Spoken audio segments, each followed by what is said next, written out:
Ryan was a software engineer by profession, a man whose world revolved around codes and algorithms. The steady hum of his computer provided a rhythmic comfort, a constant companion through countless nights spent debugging and programming. But lately, something has changed.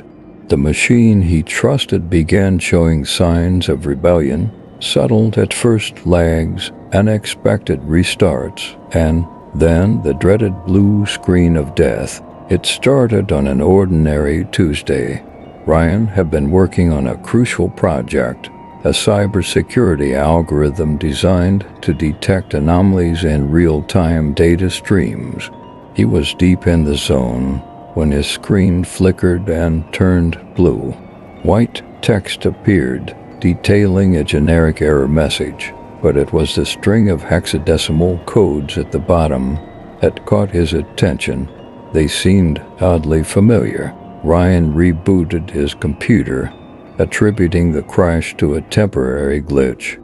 He resumed his work, but it wasn't long before the blue screen appeared again, and then again.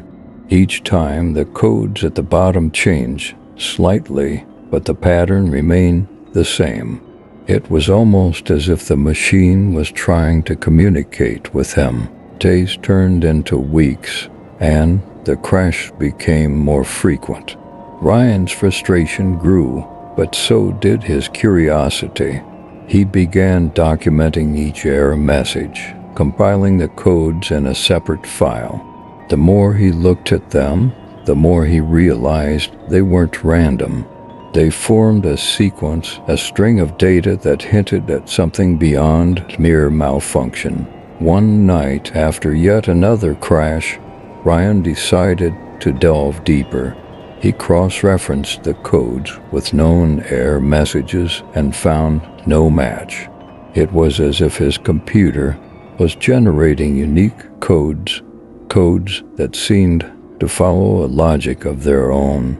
Driven by a mix of irritation and intrigue, he started analyzing the sequences, trying to decode their meaning. Ryan's initial hypothesis was that it was some form of encrypted data. He ran various decryption algorithms, but found nothing comprehensible. It wasn't until he noticed the code's structure that a chilling thought crossed his mind. What if these weren't random at all? What if they were instructions? Ryan's obsession grew. He stopped going out, stopped answering calls, and even neglected his hygiene. His apartment turned into a chaotic workspace with printouts of hexadecimal codes strewn across the floor and walls. He spent hours, sometimes days, trying to piece together the puzzle. As he delved deeper, he began to see a pattern. The codes seemed to reference his own files, his projects, his personal data. It was as if his computer was accessing his life, breaking down the barrier between man and machine. The realization was horrifying. He felt exposed, violated. One night, after a particularly intense session, Ryan fell into a fitful sleep at his desk. He dreamed of his computer, its screen glowing blue, the codes dancing before his eyes. When he woke up, he found a new error message on the screen, one that sent a chill down his spine. "We see you." Ryan's mind raced. Who were we? Was someone hacking into his system, manipulating his computer to drive him insane? He installed the most advanced security measures he could find, but the blue screens continued. Each one seemed more personal, more invasive. He felt like he was being watched, every keystroke monitored, every action analyzed. Desperate, Ryan turned to online forums, searching for anyone who might have experienced something similar. He stumbled upon a thread buried deep in a cybersecurity forum. The title was simple: The Blue Screen Conspiracy. The posts were filled with accounts eerily similar to his own. People from around the world described the same pattern: repeated blue screens, unique error codes, and a growing sense of paranoia. The thread's creator, an anonymous user named Ghostbite, claimed that the blue screens were part of a larger scheme, a government experiment to control and manipulate people through their devices. Ryan was skeptical but intrigued. He reached out to Ghostbite, sharing his experiences and the codes he had collected.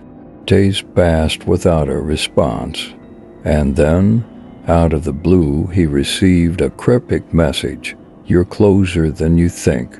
Trust no one." Ryan's paranoia intensified. He stopped trusting his computer, his phone, even his own mind. He began to suspect everyone around him: his colleagues, his neighbors, the strangers he passed on the street. The world seemed to close in, the walls of his apartment feeling like a prison. He continued his research, piecing together fragments of information from the forum and other obscure sources. The more he learned, the more convinced he became that he was part of some grand experiment. The codes, he realized, were not just instructions, but a form of psychological manipulation designed to push him to the brink. In a moment of clarity, Ryan decided to fight back.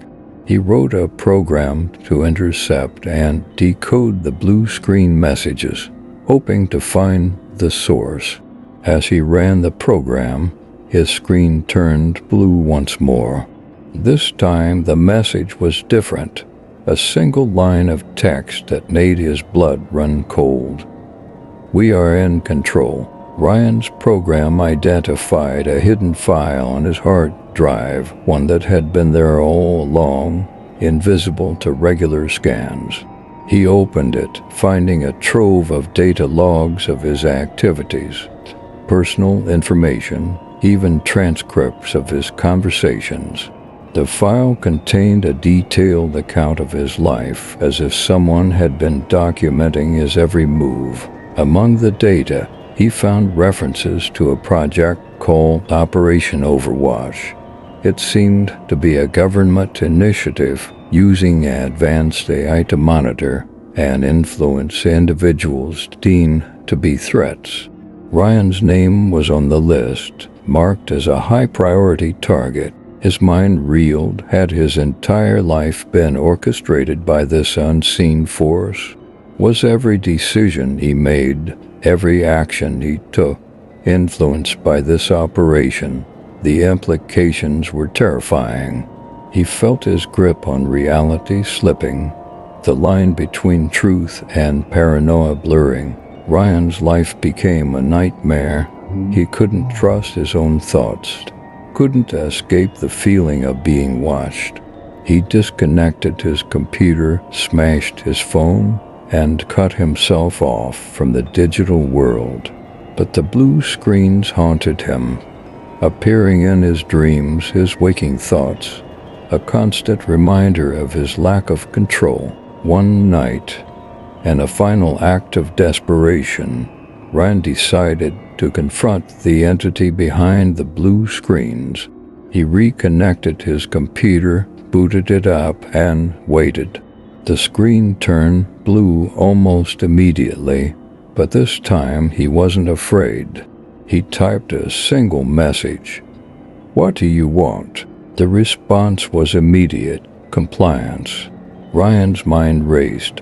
What did compliance mean? Was he supposed to follow orders, accept his fate as a pawn in this twisted game? Or was there another way out, a way to break free from the cycle? Ryan knew he had to make a decision. He could continue fighting, risking his sanity and his life, or he could give in, accept the control, and find a way to live within the constraints of the system. The thought of surrendering repulsed him. but the alternatives seemed equally bleak. In a moment of clarity, Ryan realized that the true power lay in his perception. The blue screens, the codes, the sense of control, they were all designed to break him, to make him believe he was powerless. But if he refused to accept that narrative, if he chose to see the blue screens as nothing more than a glitch, a malfunction, then he could reclaim his agency. He took a deep breath, closed his eyes, and made his choice. The blue screen flickered, the codes danced, but Ryan no longer saw them as a threat.